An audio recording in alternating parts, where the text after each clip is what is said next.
ओम श्री गणेशाय नमः।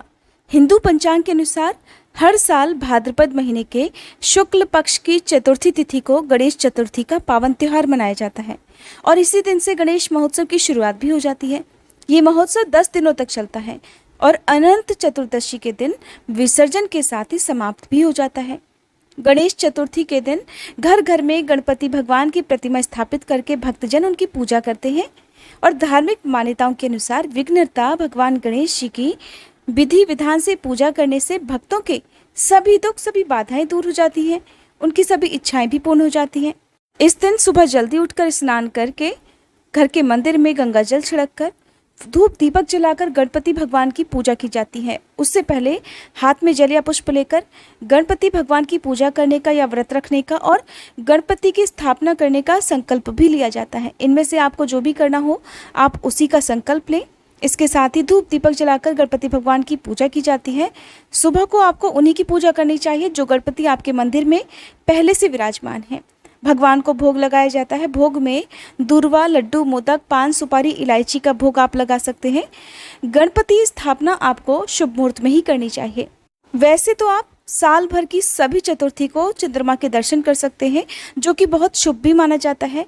पूरे साल में केवल भाद्रपद मास के शुक्ल पक्ष की चतुर्थी तिथि के दिन ही चंद्रमा के दर्शन नहीं किए जाते हैं। ऐसी मान्यता है कि इस दिन चंद्र देवता के दर्शन होने पर झूठा कलंक लग जाता है। और वैसे चतुर्थी का जो व्रत है वो बिना चंद्र देवता की पूजा के अधूरा भी माना जाता है। इसलिए इस बार भाद्रपद मास के शुक्ल पक्ष की चतुर्थी को रात में चंद्रमा की पूजा करते समय चंद्रमा की ओर नहीं देखा जाता है, बिना देखे ही अर्घ्य दिया जाता है और फिर उपवास तोड़ा जाता है, क्योंकि चतुर्थी का व्रत रात को चंद्र दर्शन करके तभी पूरा होता है, तभी उपवास तोड़ सकते हैं। उससे पहले उपवास नहीं तोड़ा जाता है। लेकिन इस बार जो भाद्रपद मास के शुक्ल पक्ष की चतुर्थी है उसमें आपको ध्यान रखना है कि आप चंद्र देवता की ओर बिना देखे ही उनकी पूजा करें। वैसे तो चतुर्थी तिथि के बहुत सारे नियम हैं, लेकिन आज की इस वीडियो में मैं आपको केवल गणेश पूजा की जो शुभ मुहूर्त है, चतुर्थी तिथि कब से कब तक रहेगी, व्रत कब रखना है, यदि आप इस दिन व्रत नहीं भी रख सकते हैं तो किस प्रकार से आप पूजा कर सकते हैं, गणपति की स्थापना के जो शुभ मुहूर्त है उनके बारे में आपको बताया जाएगा। और यदि आप अपने घर पर गणपति लाते हैं तो उनकी पूजा में आपको जो अनिवार्य नियम है वो कौन कौन से हैं जिनका पालन करना होता है, ये सारी बातें बताई जाएंगी। हमेशा गणपति के दिन आपको इको फ्रेंडली गणेश जी लाने चाहिए ताकि आप उनका विसर्जन भी आसानी से कर सकें और नदियों का या तालाबों का जो जल है वो भी दूषित होने से बच सके। आप जानते ही हैं कि हमारे देश में इस समय नदियों का कैसा हाल है और हम अपनी पूजा पाठ, अपनी श्रद्धा का भी सम्मान करते हैं, लेकिन ऐसा कोई भी काम हमें इस दिन नहीं करना चाहिए जिसका हमें पुण्य मिलने के बदले कोई दोष लग जाए। जो लोग किसी कारण से इस बार अपने घर पर गणपति नहीं ला सकते हो तो ऐसे लोग अपने आसपास में यदि किसी के घर में भी गणपति जी की स्थापना आज के दिन की जा रही हो, गणेश महोत्सव मनाया जा रहा हो, तो आप वहाँ भी सम्मिलित हो सकते हैं। वहाँ भी आप गणपति की पूजा कर सकते हैं। अपनी सामर्थ्य के अनुसार वहाँ भी आप गणपति को भोग लगा सकते हैं।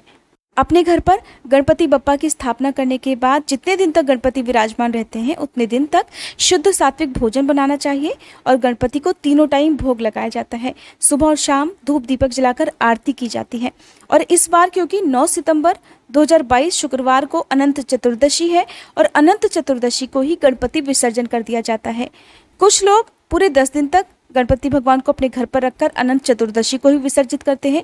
जो लोग इतने दिनों तक गणपति बप्पा की सेवा अपने घर पर नहीं कर पाते हो किसी कारण से, क्योंकि बहुत सारी मजबूरियां होती हैं, तो ऐसे में आप केवल 3 दिन, 5 दिन या 7 दिन के लिए भी गणपति भगवान को अपने घर पर लाकर उतने ही दिन में यानी कि अनंत चतुर्दशी से पहले ही आप उनका विसर्जन भी कर सकते हैं। अब जानिए तिथि और शुभ मुहूर्त के बारे में। तो साल 2022 में 31 अगस्त बुधवार के दिन गणेश चतुर्थी है, जो कि भाद्रपद मास के शुक्ल पक्ष की चतुर्थी रहेगी और इसी दिन उपवास भी रखा जाएगा। याद रहे कि आपको जितने दिन तक गणपति भगवान को अपने घर पर लाना है उतने ही दिनों का संकल्प भी आपको उस दिन जरूर लेना चाहिए।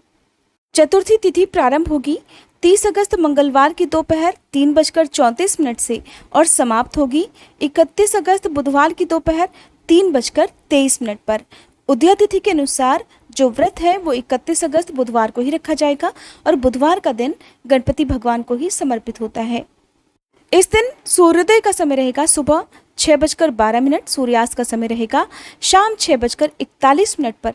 चंद्रोदय का समय रहेगा सुबह 9:29 और चंद्रास्त का समय रहेगा रात 9:21 पर। अब जानिए शुभ मुहूर्त के बारे में जिनमें आप गणपति को अपने घर पर ला सकते हैं, उनकी स्थापना कर सकते हैं और शाम की पूजा का शुभ मुहूर्त भी आप जान लीजिए। तो इस दिन विजय मुहूर्त रहेगा दोपहर 2:29 से 3:20 तक। अमृत काल का समय रहेगा शाम 5:42 से लेकर 7:20 तक। आप इन शुभ मुहूर्त में भी अपने घर पर गणपति की स्थापना कर सकते हैं। और शाम की पूजा का जो शुभ मुहूर्त रहेगा वो शाम 6:44 से लेकर 7:51 तक रहने वाला है। आप इसी शुभ मुहूर्त में पूजा भी कर सकते हैं और इस शुभ मुहूर्त में भी आप गणपति की स्थापना अपने घर पर कर सकते हैं। अगर आप बाजार से लाना चाहें गणपति तो आप ला सकते हैं, नहीं तो आप घर पर भी मिट्टी के गणेश जी बनाकर उनकी भी स्थापना आज के दिन कर सकते हैं और फिर जब तक उन्हें आप अपने घर पर रखना चाहें रखकर फिर उनका विसर्जन भी आप कर सकते हैं। इस दिन राहु काल का समय रहेगा दोपहर 12:30 से लेकर 1:30 तक। राहु काल के समय में आपको गणपति की स्थापना करने से बचना चाहिए। आप इस अशुभ समय को छोड़कर बाकी किसी भी समय में गणपति की स्थापना कर सकते हैं, पूजा पाठ कर सकते हैं। गणपति भगवान की पूजा में बहुत सारी बातों का ध्यान रखा जाता है। कुछ गलतियां ऐसी होती हैं जो भूले से भी नहीं करनी चाहिए। किस प्रकार से उनका विसर्जन किया जाता है, इन सब बातों की जानकारी आपको हमारे चैनल पर आगे आने वाली वीडियो में मिलेगी। अगर आपको आज की वीडियो अच्छी लगी हो तो प्लीज़ वीडियो को लाइक कीजिएगा। साथ ही आने वाले समय में हमारे चैनल पर गणेश चतुर्थी से संबंधित जितनी भी वीडियो हैं वो देखने के लिए आप हमारे चैनल को ज़रूर सब्सक्राइब कर लीजिएगा। सब्सक्राइब करके बेल आइकन प्रेस करना मत भूलिएगा ताकि ये सारी वीडियोस आपको सही समय पर मिल सकें।